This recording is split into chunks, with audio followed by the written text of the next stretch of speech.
అతి సర్వత్రా వర్జయేత్. ఈ విషయం ప్రపంచ యాత్రికుడు నా అన్వేష్కి వర్తిస్తుందని అనిపిస్తూ ఉంది. ఆయన ఈ మధ్యకాలంలో బెట్టింగ్ యాప్ల గురించి చెబుతూ ప్రజలకి డెఫినెట్గా మంచి జరిగే విధంగానే మాట్లాడుతున్నాడు. కానీ ఇది ఒక శత్రుత్వాన్ని పెంచుకునే విధంగా వాళ్ళని టార్గెట్ చేస్తూ వాళ్ళ మీద కేసులు పెట్టించే విధంగా చేస్తూ ప్రజలకు చెడు జరగకూడదు అన్న ఒక ఉద్దేశంతో ఆయన కొన్ని వీడియోలు చేశాడు. దానివల్ల కొంతమంది మీద వీడియోలు వైరల్ అయినాయి. అలాగే వాళ్ళ మీద కేసులు పెట్టారు. వాళ్ళు కూడా ఎక్స్ప్లెనేషన్ ఇచ్చుకున్నారు. పెద్ద పెద్ద సినిమా యాక్టర్ ప్రకాష్ రాజ్ వంటి వాళ్ళు కూడా వచ్చి మేము ఎప్పుడో చేసాం తప్ప ఇప్పుడు ఏం చేయలేదని చాలామంది ఎక్స్ప్లెనేషన్స్ ఇస్తూ ఉన్నారు. ఇది డెఫినెట్గా యువతకి మంచి జరుగుతుంది. కానీ అది అతిగా మారకూడదు. ఎందుకంటే ఈయన దేశ సేవ ఏం చేయటం లేదు. ఆయన కూడా కమర్షియల్గా విదేశాలు తిరిగి డబ్బు సంపాదించుకుంటా ఉండు. సరే దీనిలో తప్పు లేదు. కానీ తాను చేసుకునే పని తాను చేసుకుంటాం మంచిదే. సరే చెడు జరుగుతున్న దాన్ని చెడు అని చెప్పి తలెత్తి లేదా చేతి ఎత్తి చూపించడం తప్పులేదు.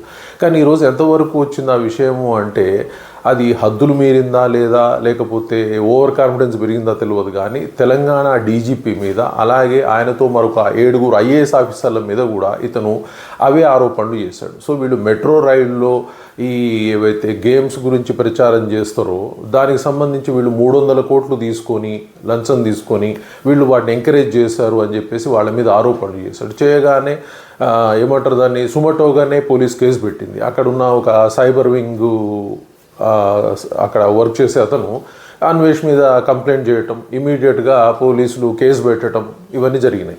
మరి ఇది ఎంతవరకు దారి తీస్తుందో చూడాలి. ఏదైనా సరే తెగేదాకా లాగటం, అలాగే పూర్తి సాక్ష్యాధారాలు లేకుండా ఒకళ్ళని బ్లేమ్ చేయాలి. ఎందుకంటే ఒకదాంతో తనకు పేరు వస్తుంది కాబట్టి ఇక గవర్నమెంట్ను బ్లేమ్ చేస్తా, అధికారులను బ్లేమ్ చేస్తా, స్థాయిని మించి విమర్శలు చేస్తూ పోతే ఏమైందంటే అది మెడకు పాము చుట్టుకున్నట్టు అవుతుంది. ఆఖరికి ఏమైందంటే ఈయన తీసుకున్న గోతిలో ఈయనే పడతాడా, లేకపోతే ఈ అహంకార చర్యలతోటి తరతమ భేదాలు లేకుండా ఏదో విధంగా ఎవరిని పడతాం వాళ్ళని వచ్చి తాను పాపులర్ అవుతా. ఎందుకంటే దేశంలో లేడు కాబట్టి, దేశంలో లేను కాబట్టి ఏం మాట్లాడినా చెల్లిపోతుందని ఎవరు అనరు అన్న ధైర్యంతో మాట్లాడుతున్నా తెలియదు. కానీ ఇది చాలా ప్రమాదకరంగా అన్వేష్కి పరిణమిస్తూ ఉంది. ఇప్పుడు ప్రభుత్వం చర్యలు తీసుకోవడానికి, పోలీసులు చర్యలు తీసుకోవడానికి ఉపక్రమిస్తూ ఉన్నారు. మరి పోలీసులు డెఫినెట్గా చర్యలు తీసుకుంటే మాత్రం ఈయన ఇబ్బందుల్లో పడే అవకాశం ఉంది. మంచిని ప్రోత్సహించడం తప్పులేదు, చెడును ఖండించడం తప్పులేదు. కానీ అది కంప్లీట్గా అతి సర్వత్రా వర్జయేత్ అన్న విధంగా తరతమ భేదాలు లేకుండా ఎవరిని పడితే వాళ్ళని ఆధారాలు లేకుండా విమర్శిస్తే మాత్రం అది డెఫినెట్గా చాలా ప్రమాదమైన పరిస్థితులకు అన్వేషణ వెళ్ళే అవకాశం ఉంది. ఇప్పటికైనా అది గుర్తించి ఆయన తన హద్దుల్లో తాను విమర్శిస్తే మంచిదేమో అని అనిపిస్తూ ఉంది. Thank you very much.